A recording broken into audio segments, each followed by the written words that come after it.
into the light.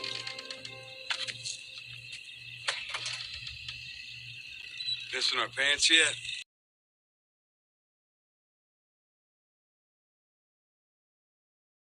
Hey guys, and welcome to part 3 of What If Eastman Survived.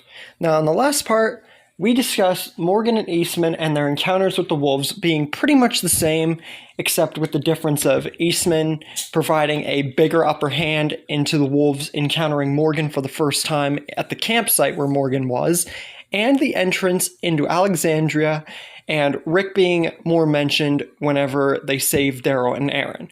Now, we get to Pete not yet being killed thanks to the intervention of Eastman. Now Rick wants to know who this guy is and what's going on with Morgan and why they stopped him. Eastman introduces himself and says that he is the one who helped Morgan whenever he was crazy and heard all about what happened with Morgan and his son and his wife, and Rick coming along, and Morgan saving Rick all the way at the beginning, and all that. He also goes on to mention that he doesn't have to kill Pete.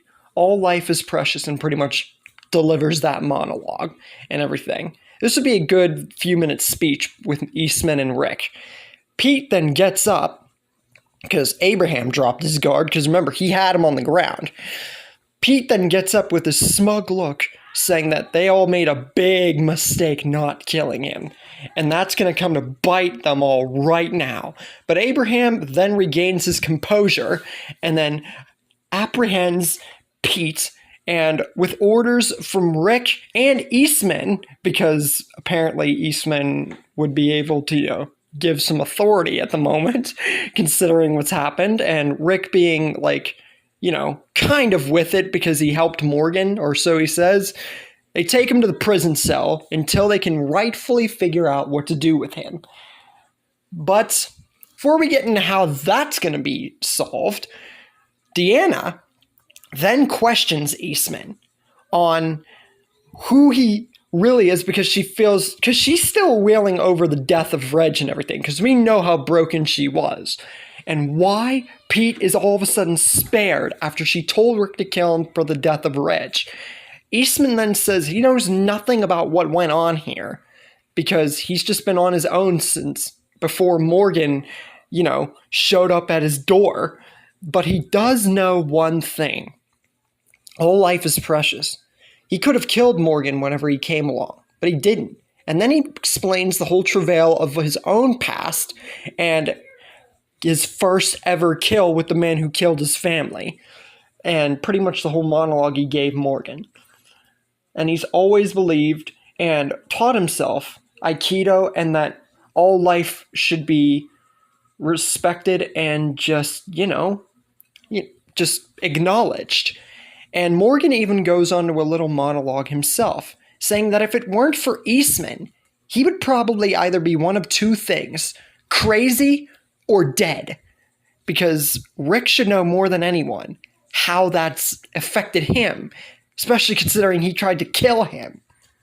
Now, Deanna, albeit she's never really, I think, gonna forgive Pete for killing Reg, she just is put into a better place now than her original character, so that way she's not completely and utterly broken like she was before. She wasn't broken, but she was to the point she even dishonored her own leading role and gave it to Rick, which, worked, but she's just better off now and understands where Eastman's coming from, especially with Morgan pitching in. But there's one person that hasn't forgiven the situation, and that's Carol, because she brings up the fact that Pete is just a worse off version than what Ed could have been had he lived at that night at the Atlanta camp. Imagine if he was alive and he either grew to what Pete's grown to or teamed up with Pete. Think about how that would have affected the community. And keeping Pete alive, no matter what Eastman might claim to say or whatnot, is dangerous, and it just cost Reg his life. Rick acknowledges this, and even though he says he wasn't there to see too much of what Ed did, he still knows what happened. But if Eastman really did save Morgan after, all of his experience with Morgan himself, Morgan saved his life. And then Rick came back and, saved him after he even tried to kill him and everything. He agrees with what Eastman's saying a lot more than when Morgan and him talked. He wasn't in the right state of mind because Rick was just all murderous then. But Eastman being around, Rick is still killish. I'm not going to put that past him. But Eastman's giving him a better understanding. Carol, though, she understands where Rick's coming from and understands that Morgan saved his life at the beginning. And understands what might have happened had that not happened. But she's still not okay with it. And just says that it's a bad idea and walks away. And, this would be like even though Reg still died, it would be like a bittersweet kind of, weird reunion and meeting with Eastman and Morgan and everything else. Rick and Eastman also have a big chat themselves. Rick gets to know a little bit more about Eastman. Eastman gets to know a little bit about Rick, his wife, his son, his baby, and everything that's happened. And Eastman says he had a family too who he mentioned there at the fire, and says that he thinks that he can do to Pete what he did to Morgan. And Rick knows more than anybody how crazy Morgan was, especially after trying to kill him. So he thinks that he can fix Pete like he fixed him. Now, Rick, there's plenty of him that just wants to disagree with this, but considering that Eastman's around now and there's physical proof that Morgan was helped instead of Morgan just saying it in the original, Rick is far more open to the option. And soon enough, after everything's said and done, Pete is given an unexpected visitor after being literally just thrown into the prison cell. Eastman himself. Eastman goes into a monologue saying that if he hadn't got there in time, Pete would have just been dead. But he should be lucky. He should be thankful that Eastman was there and that he wasn't killed. Because,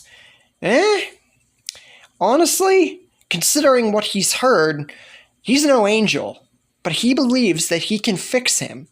He's fixed many people. And that guy, Morgan, who Pete may or may not have seen before being taken away, that is living proof that things can change. Pete can be fixed.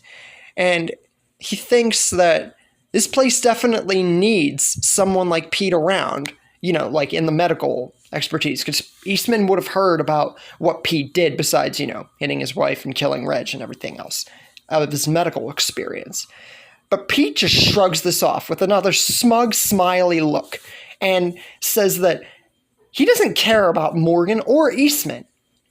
And why should he believe anything that he says just because he brought some rando with him and just started spewing his information and spared him? He should be grateful to him or something.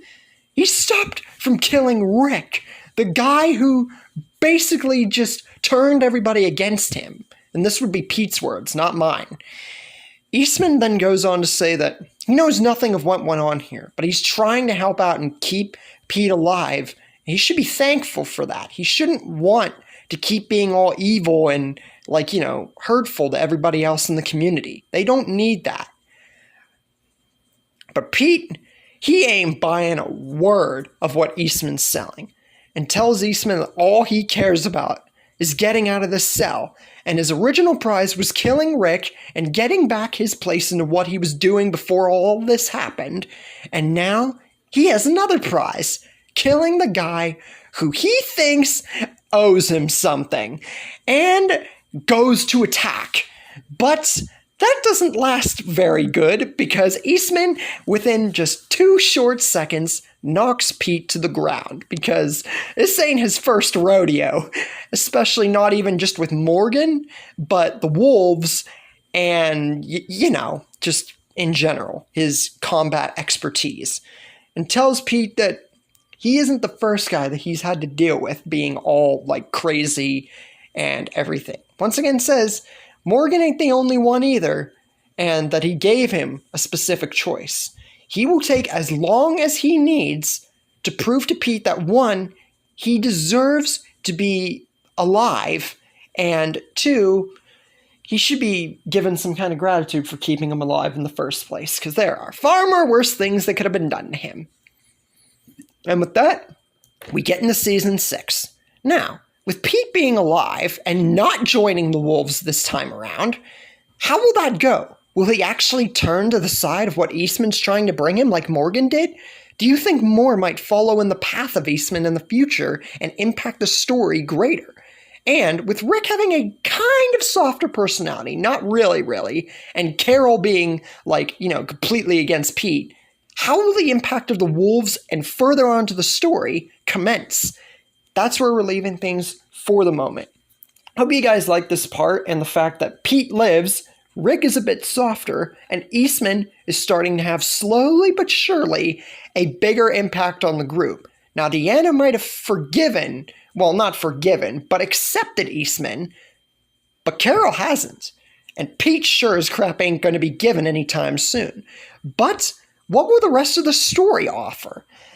Now, this part's slightly bigger than the other two, but all in all, some of the parts are still going to be small for the series just because of what it offers and just what it is.